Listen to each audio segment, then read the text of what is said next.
So, good morning and welcome to Essential Ingredients. I'm your host, Justine Reichman. With me today is Christie Lagally. She is the CEO and founder of Rebellious Foods. Welcome, Christie. Thank you so much for having me. Oh, it's my pleasure. It's been a long time waiting. I know that we got your product a long time ago, and I remember trying it and etc. And I'm excited to now have you on the podcast. So, for those listening and tuning in today, before we dig deeper and have a more in-depth conversation about you and your journey with Rebellious, would you just let the community know what Rebellious Foods is?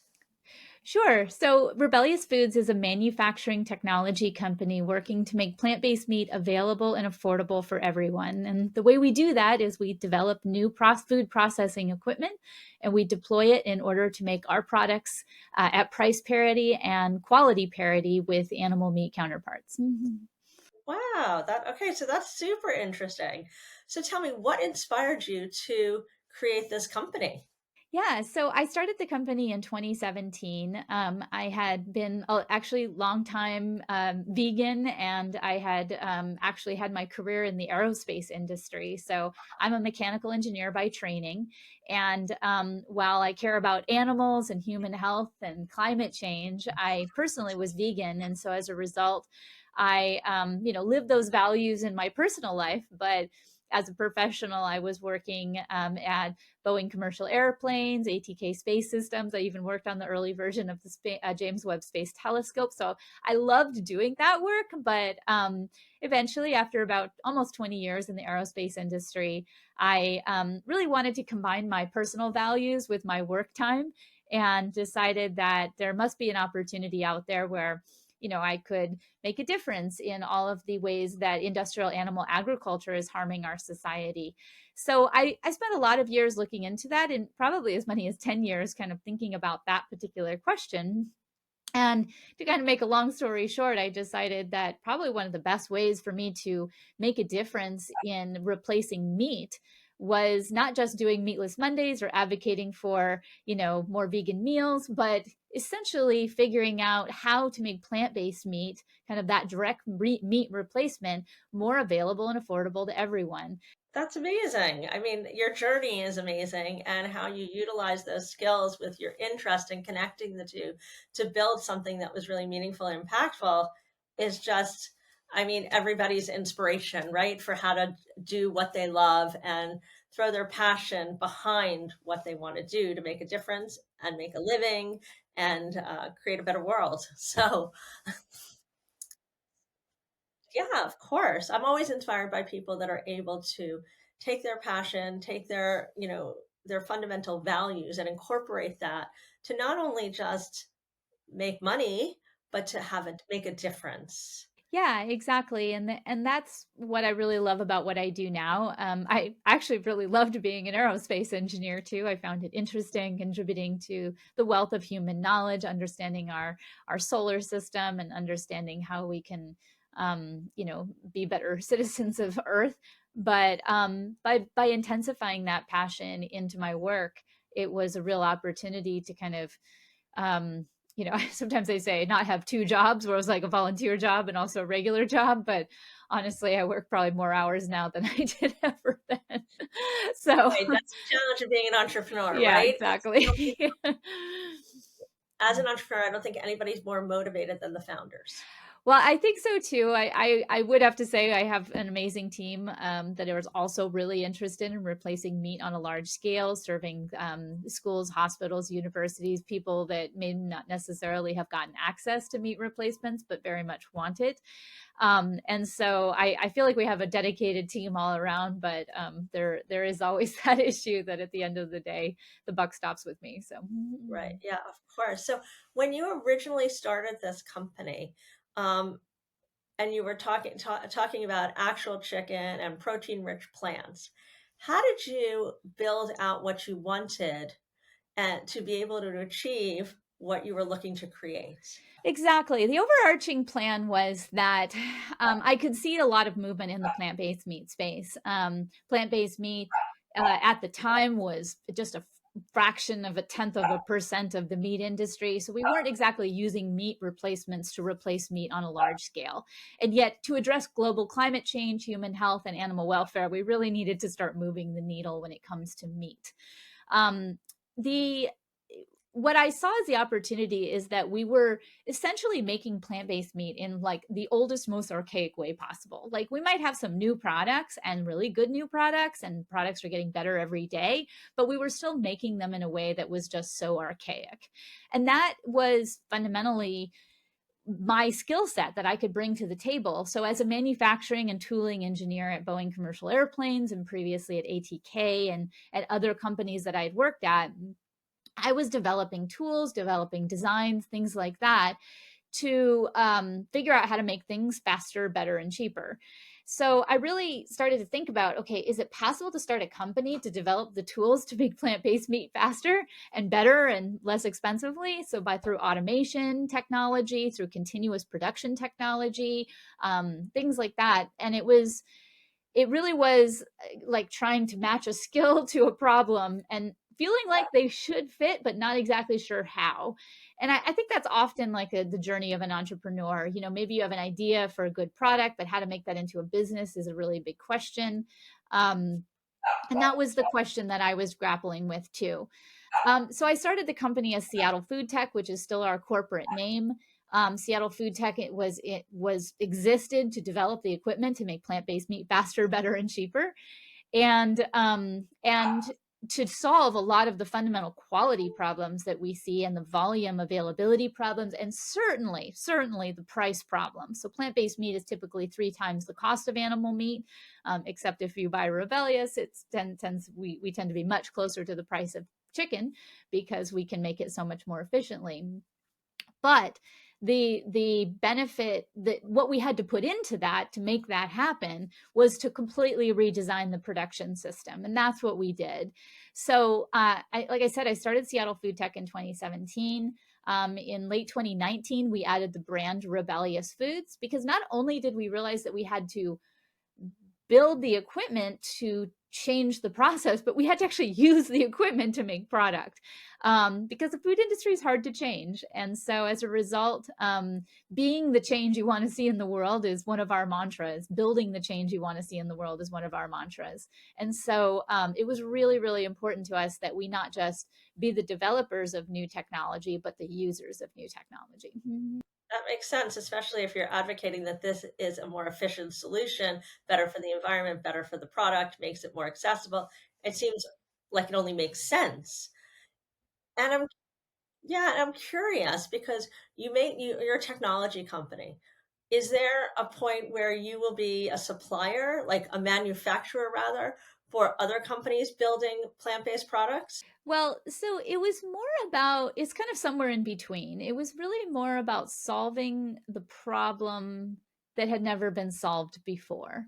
So sometimes you have to take responsibility for the problem in order to be the person that actually solves it or the company that actually solves it. So I often think about it akin to other climate change companies or climate mitigation companies, like say a solar or wind power kind of situation. If you're not in the wind power industry, you kind of look at it and be like, well, how is my new design going to make a difference? Well, then you better get into the wind power industry and then deploy your design and then figure out how to sell your energy. And that was the same kind of thing. You can't really do it from the outside. And so the initial idea was, we'll develop the equipment and then somehow we'll figure out how to use it. Okay, yeah, And that's when we added Rebellious Foods. So it's almost like two sides of the company that they are synergistic, because you can't make plant-based meat at price parity with animal meat without the technology to do it in an automated fashion. And you can't really do anything with the automated equipment without someplace to apply it. So it was really important that they kind of go hand in hand. And we've had the question for years, like, are they two companies or one? Well, we really are just one company, but they are dependent on each other, much like, can't really sell power without generating power, and you want to generate right. it better with, wind turbines. You got to build the wind turbines too. Yeah. And I was looking at it from the perspective that I see, potential for two revenue streams. potentially. So I was kind of curious if that's what your motivation was when you were building it, as to think about this as a founder. You're thinking about solving the problem, and then you're thinking about how you're going to solve this problem, how it's going to generate revenue, how you're going to build out the business, and will you ultimately sell or merge, etc. So I think that's where my question comes from. Yeah, there is an opportunity there for two revenue streams, kind of in an ideal situation. The food industry is far from ideal. Let's just put it that way. Some people can, I had somebody universally just tell me, well, it's clear that the food system is broken, and I invest or I get involved in the food system at a small level, but it's just so broken. I don't think I'll ever make a difference. And that was a sad realization for that person, especially saying it to me. But I think there's a certain truth to it, which is that the food industry is massive. The food industry has a lot of issues, and how can it not, right? We're trying to feed everybody on the planet. Right. But it can be malleable. It's just really, really, really hard to move the status quo. So in the United States alone, we produce over 108 billion pounds of animal meat. The momentum of that industry, even just to shift it a little bit, is a massive undertaking. It's a multi-billion pound per year industry just to, try to replace meat at, say, even 1% or even Right. 0.7%. So the idea there is that you can't kind of universally write it off as we can't fix anything, but we can start to fix things with the right tools and the right growth and the right mindset. But we didn't start the company necessarily saying, okay, we're just going to throw this equipment onto the food industry and think that people will just adopt it and then start making plant-based meat faster, better, and cheaper, because that is just not the truth. Operators run at very low margins in the meat industry, even lower in the chicken industry, and probably even lower in the fish industry. And we're talking like 5 to 3%, and sometimes 1%, whereas most food companies live and die on 30 to 50% margins. And so as a result, getting those industries to change or try something new is not easy. And that's why we had to, again, build the change we want to see in the world. So it is an opportunity for another revenue stream, but maybe not until after we've proven it to the industry. That makes sense. That makes a lot of sense. I mean, you got to sometimes figure out one thing and get that perfect and right before you add a different component to it. Exactly. Or to try to let somebody else use it, which is, they may not have as much commitment to getting it right. Yeah. So this is your first time as a founder, is that correct? Yeah, it feels like I've been doing it for a long time, but but it is my first time as a founder. Yeah. So what are some of the unique challenges of operating and being in a plant-based business? Yeah, that's a particularly loaded question, and not saying that your question isn't good. It's a loaded question for me because I have a lot of strong feelings about hype. And if you can think about hype as being kind of the energy in which we put into certain industries at certain times via venture capital or media attention, or and even entrepreneurial intention, or people kind of speaking up about it maybe as it being better than actually people think. Hype is one of those things that industries can live and die by unless they become somehow sustainable to actually make the impact that they're intended to make. So Mm. let's take AI right now. Even 6 months ago, we thought AI was going to be so dangerous, and maybe it still will be, that there were AI leaders basically saying it should be slowed down or even stopped for a while. The hype around AI, the venture capital going into AI is massive, maybe rightfully so, maybe not so rightfully so. But we've seen this cycle so many times in various different industries, particularly in in the investment community. And starting a company often includes investment, but not always. Obviously, there's people who figure out other ways to do it. The plant-based meat industry I say the alternative meat industry had a huge hype cycle. It was at its peak in probably 2020 when the pandemic hit. and continued for a little while until it didn't, until it had like pretty hard crash, and it's still kind of crashing. But in those early days, in the 2015, 2016, the money flowing to venture capital from venture capital to companies, the number of entrepreneurs, the people who want to get involved, the people who wanted to get hired by these companies was massive.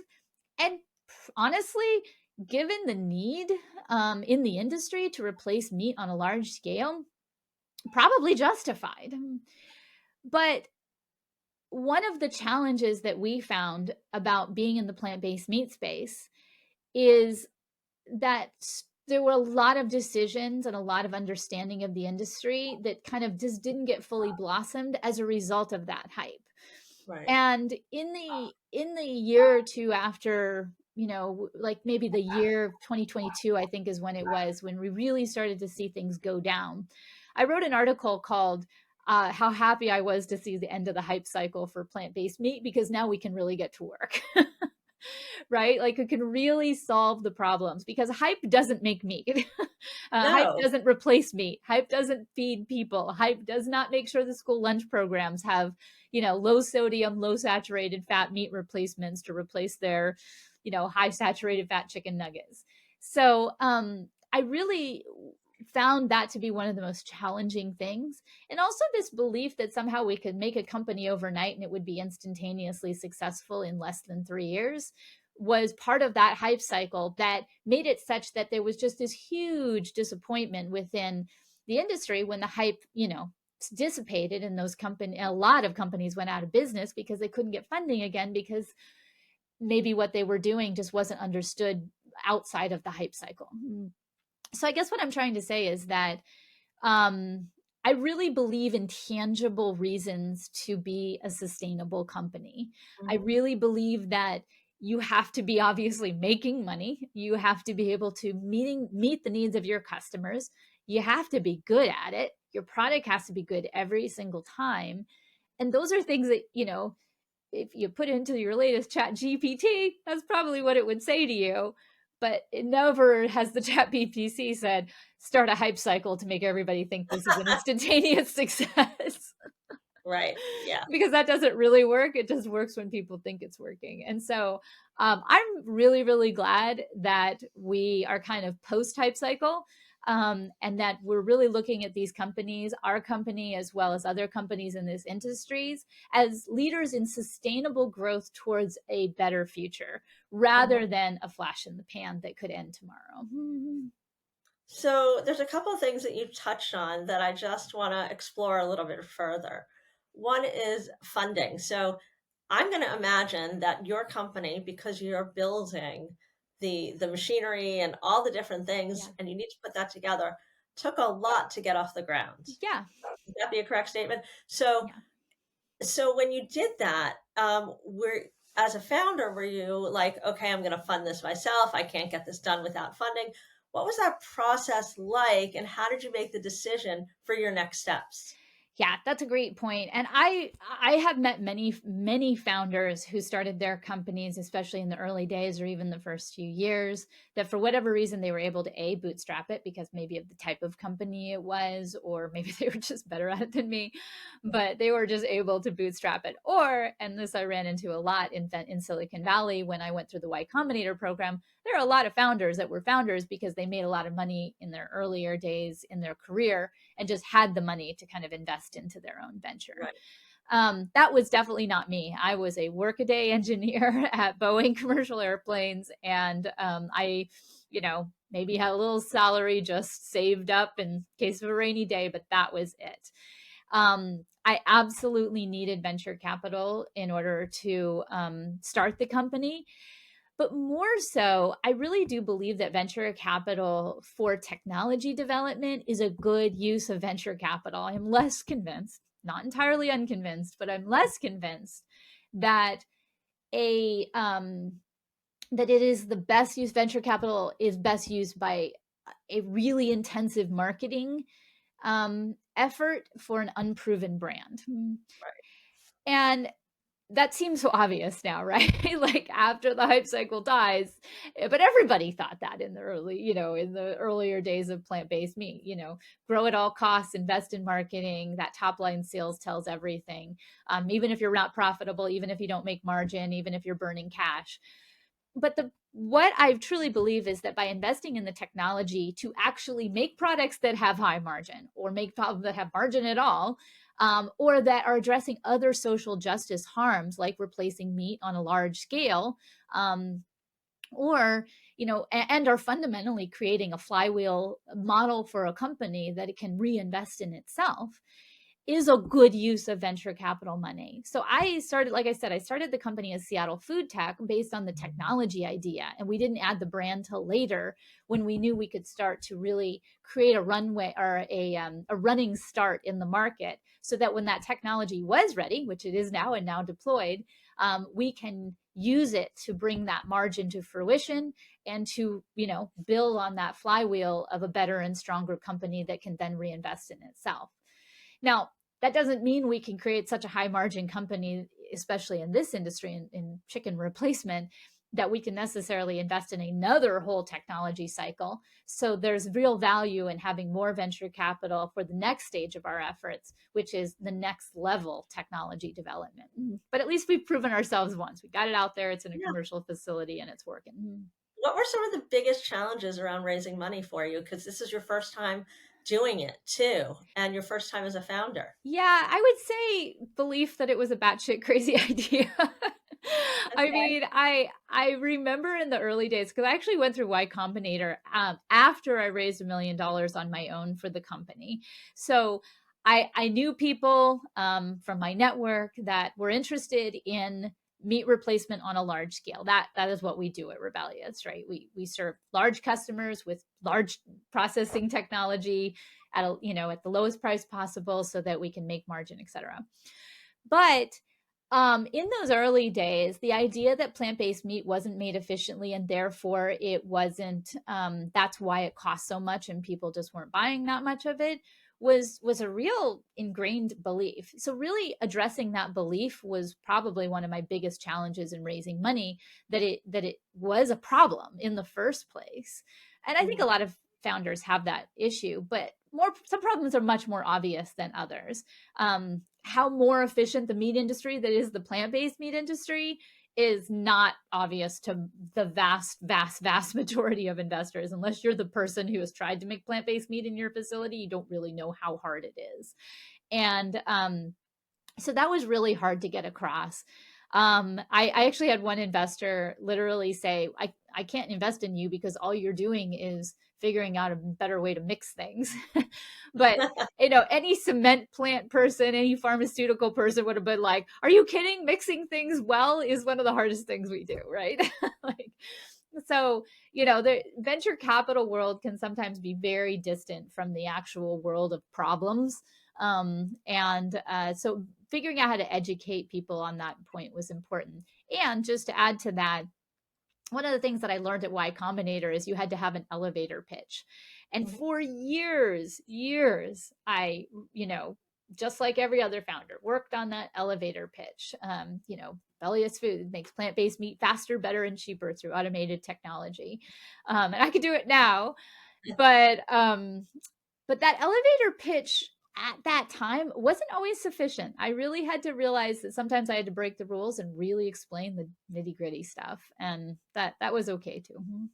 This is a personal question. I mean, it's personal for me because I've always been I'm curious, and I don't know if it sounds like not like a smart question, but we talk about plant-based meats, right? Why do we call them plant-based meats as opposed to creating their own unique identifier? Um, that's a really good question. It's historical, actually. Humans have been making plant based meat for over 2,000 years, and it has kind of always been this way. So, in the food industry, there are really just a few foods that we replicate, and humans have been replicating them for a long time. So, even as long as 1,000 years ago, humans have written history of taking things like wheat and soy and things like that and forming them into meat products. Um, And while it feels like such a recent thing for us, the history of plant-based meat, like I said, goes back thousands of years.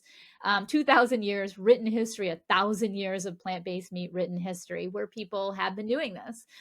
So, why is it the way it is today? Well, it's because it was the way it was yesterday, and it was the way it was in the 1970s, and it was the way it was in the 1930s. And then in 1899 was the first time that we made commercialized plant-based meat, which was not just commercializing plant-based meat, we were commercializing all foods. We were packaging them for the first time. It wasn't just women cooking in the kitchen and men hunting. It was people were buying things at grocery stores, but it was obviously in the 1800s too. But that is because that's just in the category all along. And the not everybody eats meat replacements because they're replacing meat, obviously, but it is the most um, applicable way of thinking about it and making sense of it for this type of product. And one of the things I often like to do is kind of compare plant-based meat, probably unfairly, to things like fruit roll-ups. Like, why do we think fruit roll-ups is food? We don't have anything like that in nature. It's not necessarily replacing anything, but it also doesn't make a whole lot of sense. The other thing is like Pop Tarts is another one that is a really interesting history in kind of the Pillsbury patent portfolio, because it's also another one where it's like we don't really have anything like this. People didn't really want it, but somehow it landed with them because it served a purpose. And that's really where things like plant-based meat really serve a purpose. They provide a really good protein source, a healthier protein source, and they're fundamentally taking the place of something that maybe somebody's doctor said you have to eat less meat, but you can eat plant-based meat, and it satiates them in a way that obviously meets their protein needs. So I think, why make another category? Well, it's really hard to change the food industry, but there's so much history behind it that I think it's just been that way because it's always been that way. Well, I appreciate your thoughts on that because I've really been curious about it. I'm like, why don't we just make another category?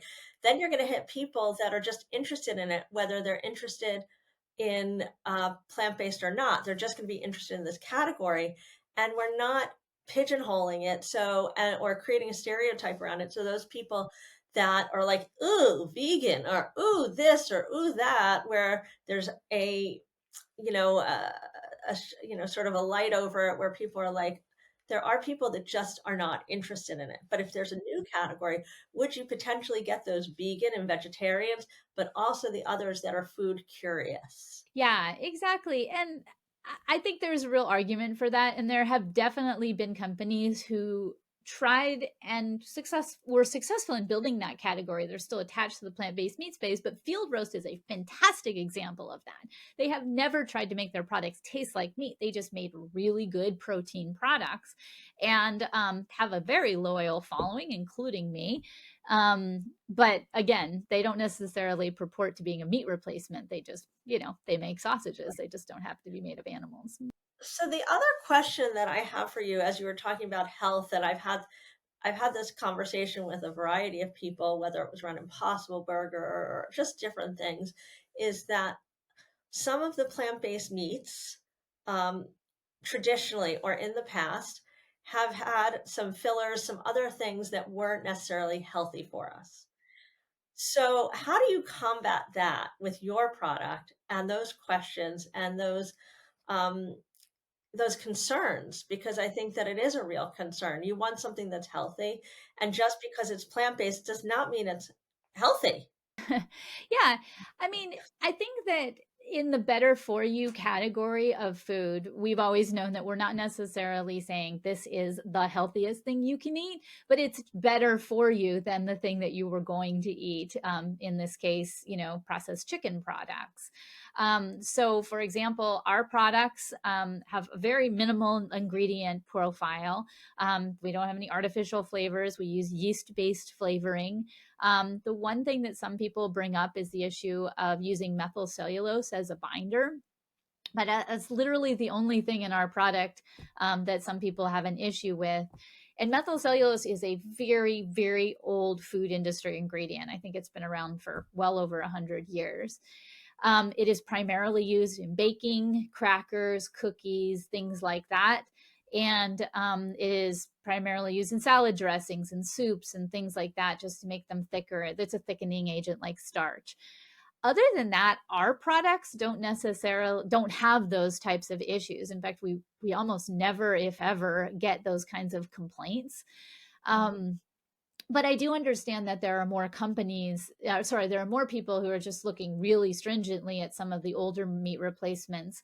And some of the ones like Impossible obviously created this bioengineered heme that people did have some concerns about. It's hard. I don't know it. I'm not personally aware of the health impacts or anything around that, but people had concerns about that.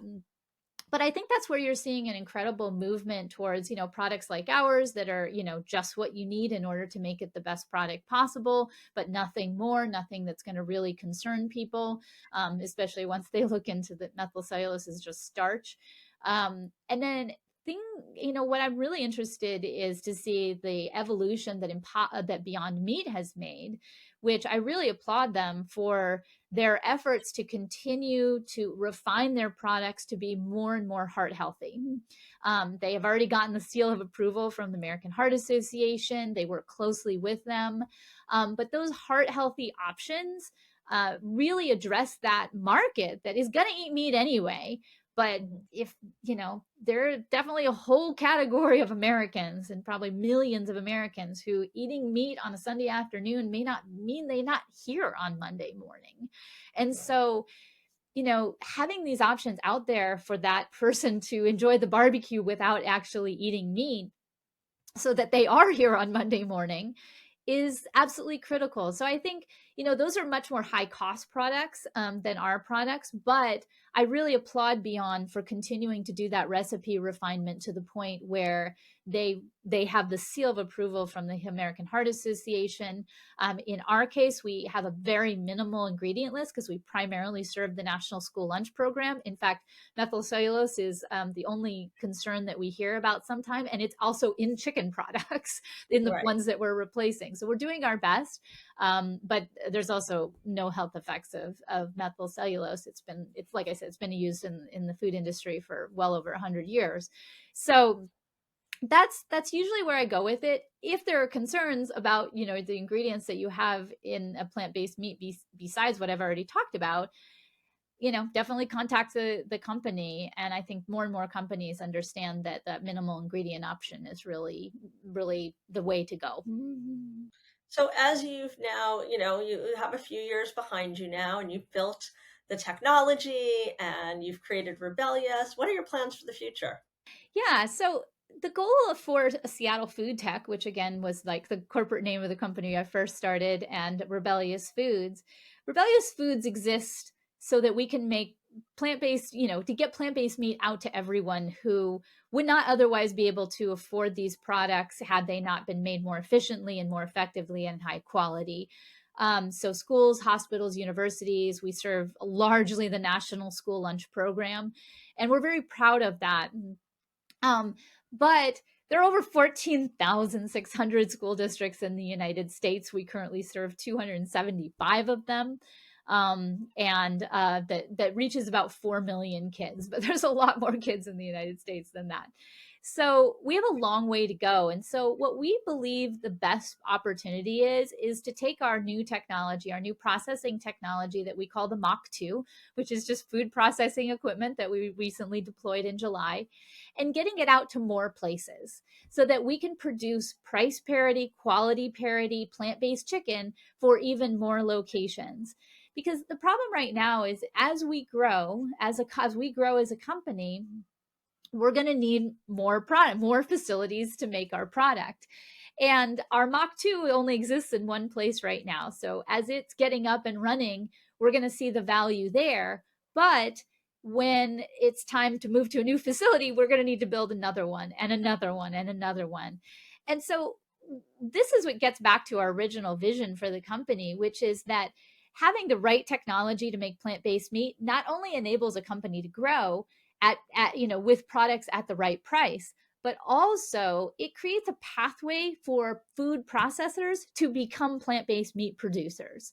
So Mhm. if you are running a chicken facility in Georgia or in New Jersey, you might have an opportunity, if you work with us and we put our technology in your facility, to make plant-based meat profitably and at high scale, and be able to contribute to that future economy, as Kamala Harris says, the opportunity economy, where we can all benefit by replacing meat on a large scale. And I think that I really believe that that transition in the meat industry, rather than disruption in the meat industry, is where our economy can go in the future. Thank you for sharing that. I mean, I think that that's a huge endeavor. And I think while you have a significant piece of that pie, it's still a little piece of that pie. It's both, right? I mean, it's significant what you're able to achieve and what you're doing, but it just shows us how much more there is to do. So, is your plan to, as you move forward, are you looking to collaborate with anybody or partner up, or is there an exit strategy at any point that you're looking to? We are always working on collaborations. So, whether we're collaborating with small scale or large scale food processing facilities, talking with other brands about the opportunity to work with our equipment, talking even with other companies that want to make their products on our on our equipment, and potentially one day, opening up a facility that has multiple Mach 2 production systems, and it would be amazing, right? We could make Right. plant-based meat even larger scale, and even more effectively than before. So I think there are a lot of paths forward for us right now. And Mhm. the more effective we are at hyper focusing on our mission, which is you know a relatively small number of SKUs for a very targeted large scale market, and making sure that they always have access to that market, both in terms of availability, certainly price, and certainly quality, is focusing on that makes such a difference. As an early mentor of mine once said, success takes focus. And that focus is really, really important, because otherwise you can get distracted by, well, things like the hype cycle. I totally agree. So, as you look forward, it's all about the partnerships and the collaborations, Yes. and staying the course. Yes. There's no, you don't have in your plan. Is there any potential for an exit? Would that be something you'd Oh, consider, yes. or I are didn't you quite are you answer that. sort of like, this is my business? Because every founder's different. Some people are like, this is personal, and I don't want to sell, and I don't, you know what I mean. And other people are like, yeah, like if I could, I would maybe. So I'm curious. My goal is to do what is necessary to reach the mission. And the mission is to make sure that we create that path forward for the meat industry, that viable path forward for meat processors, and to be plant-based meat producers, and for schools and hospitals and universities to have price parity plant-based chicken products. Um, whether that means we get bought, whether that means we do partial investment with a large strategic, or maybe we hack away at this a few more years and we do an IPO. All of those things are on the table, but all of them are going to change on a daily basis. Right. I I really feel like um I I don't know if you've ever watched Indian television or Indian 24-hour news. They have like three or four people kind of talking all at the same time. It's kind of fun to watch sometimes, because you get a bunch of news about different parts of the country all at once. And it's kind of crazy, though. It's not quite like CNN, where you've got like, panels of people. It's kind of people half talking all at the same time. And I feel like that's what a startup is like, Mhm. because the situation in one part of the country is changing in a different part of the country and different part of the company all at the same time. So you're taking assessments almost every single day on the state of the company to determine, well, what is the best strategy. I'm not saying we don't have that long-term mission, to make Right. plant-based meat available and affordable to everyone, but how we go about doing that is is definitely dependent on reaching that mission. And you asked me, like, it's a personal question in a lot of ways, because I own the company, but so do all of our investors, and I Mhm. care a lot about them seeing the benefits of their investment. which is also usually mission focused. And so I think whether or not there's like a partial sale, a sale of the company, or even an IPO in the future, you know, in a lot of ways, some of those are even combinations of things. Right. So, but I don't know right this very second which one it's going to be. An IPO could be interesting too, of course, right? Yeah. Because that could allow you to then raise more money if you, because you come public, then your shares have value, then you can Mhm. be able to raise more money that way and still maintain your role in the company Yeah. while bringing in investment. Yeah.